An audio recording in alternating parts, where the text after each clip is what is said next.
traitement. Avec le professeur Barlési, à l'instant, on était en train de parler du traitement finalement biomoléculaire, du traitement dans l'infiniment petit. Et il y a à Sophia Antipolis, chez Dassault Systèmes, une équipe qui travaille sur l'infiniment petit avec une notion un peu folle, un peu futuriste, des patients virtuels. On reçoit sur ce plateau le docteur Frédéric Dayan, vous dirigez donc une unité de recherche chez Dassault Systèmes, unité de recherche qui dit au fond, on va créer des patients virtuels, des cellules virtuelles, mais pourquoi tout ça? Pour une question éthique, pour éviter qu'on fasse des tests sur des cobayes, sur des animaux, des humains? Bien sûr, il y a cette idée bien sûr qui est omniprésente. Et pour bien comprendre, il faut se mettre à la place d'un laboratoire pharmaceutique. Son but, c'est de concevoir un médicament, et le meilleur médicament possible, le plus efficace, et bien sûr avec le moins d'effets adverses possible. Et pour ça, c'est quelque chose de très long et très coûteux, 10 ans pour faire un médicament. Et typiquement, on fait des tests sur l'homme, sur l'animal, ce qu'on appelle les tests in vivo dans le vivant, des tests dans les tubes à essai, des tests in vitro dans le verre. Et nous inventons chez Dassault Systèmes un nouveau type de test, des tests in silico, on appelle ça, dans le silicium des puces de votre ordinateur. Donc ça veut dire qu'on utilise la puissance de calcul d'un ordinateur pour pouvoir modéliser et simuler des cellules virtuelles, des animaux virtuels, des patients virtuels. On la voit, cette cellule virtuelle, regardez-la, c'est une première vraiment sur la télé de découvrir cette cellule virtuelle. Vous avez conçu en fait le circuit électrique d'une cellule, là on est à l'échelon moléculaire. Effectivement, dans le département auquel j'appartiens, effectivement, nous avons élaboré cette cellule virtuelle. Alors c'est une cellule cancéreuse virtuelle. C'est intéressant de voir ça comme une sorte de circuiterie moléculaire. Finalement, c'est très analogue à des circuits électroniques d'un appareil, comme un téléviseur par exemple. Et dans le cancer, on peut imaginer que ces circuits sont endommagés et dérégulés, comme votre téléviseur pourrait être déréglé lui-même avec une image déformée, trop lumineuse. Là, grâce à ces outils, nous pouvons diagnostiquer la panne, savoir où se trouve cette dérégulation, qu'est-ce qui explique cette panne. Et bien sûr, votre téléviseur, quand vous savez pourquoi est-ce qu'il ne marche pas, vous voulez le réparer aussi. Donc vous voulez soigner ce cancer, et soigner, c'est faire un médicament. Franchement, c'est vraiment impressionnant ce que vous détaillez là, c'est-à-dire qu'on est en train d'essayer finalement sur un ordinateur les effets d'un médicament.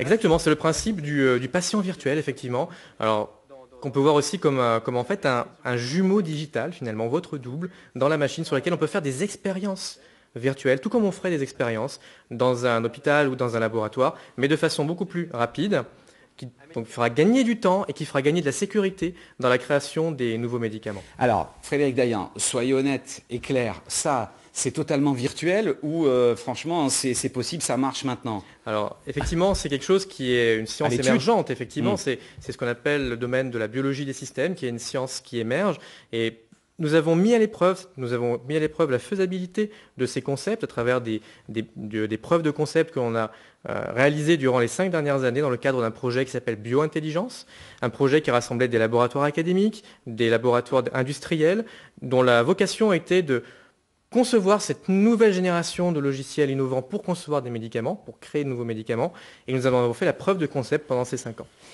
Peut-être demain, donc, plus d'essais sur des animaux, plus d'essais sur des humains, mais peut-être demain aussi, parce que là on va expliquer aux téléspectateurs, c'est une cellule type cancéreuse, ce n'est pas la cellule qui appartient à quelqu'un que vous avez recréée, mais est-ce que demain, vous allez pouvoir recréer mes cellules, vos cellules sur l'ordinateur? D'abord, je dirais que je ne sais pas si demain on n'aura plus du tout d'essais. Je pense qu'on en aura moins grâce à ça, ou du moins des essais réels dans la vie réelle, plus ciblés et plus pertinents.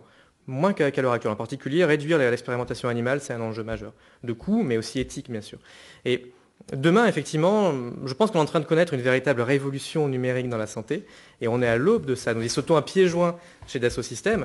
Et demain, l'étape d'après, effectivement, c'est la meilleure connaissance du patient, de vous-même, en fait, et la perspective, c'est de faire un jumeau digital, mais votre jumeau digital, le jumeau digital Jean-Bernard digitalisé, wow. Et que nous puissions d'être en mesure de tester des médicaments et votre propre réponse aux médicaments, de personnaliser le traitement pour que vous ayez la meilleure dose, la meilleure posologie possible pour vous, parce que nous répondons tous de manière différente au traitement. Donc ce qu'on applique aujourd'hui à l'industrie pharmaceutique, la vision, c'est que demain, cette innovation, ces modèles mathématiques et informatiques tapent à votre porte et puissent vous toucher, vous, directement. C'est complètement incroyable de penser à ça. Il y a une dernière question.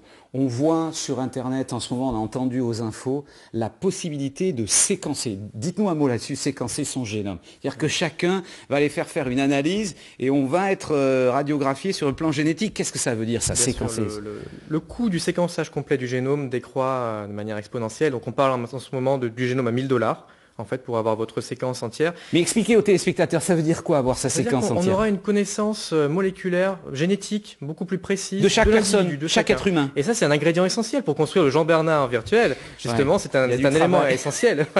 Et donc nos modèles se nourrissent de ça, en fait. Les modèles numériques digitaux se nourrissent de cette information qui provient du séquençage, de cette masse d'informations biologiques personnalisées qui est en train d'émerger et qui va émerger de plus en plus dans les années à venir.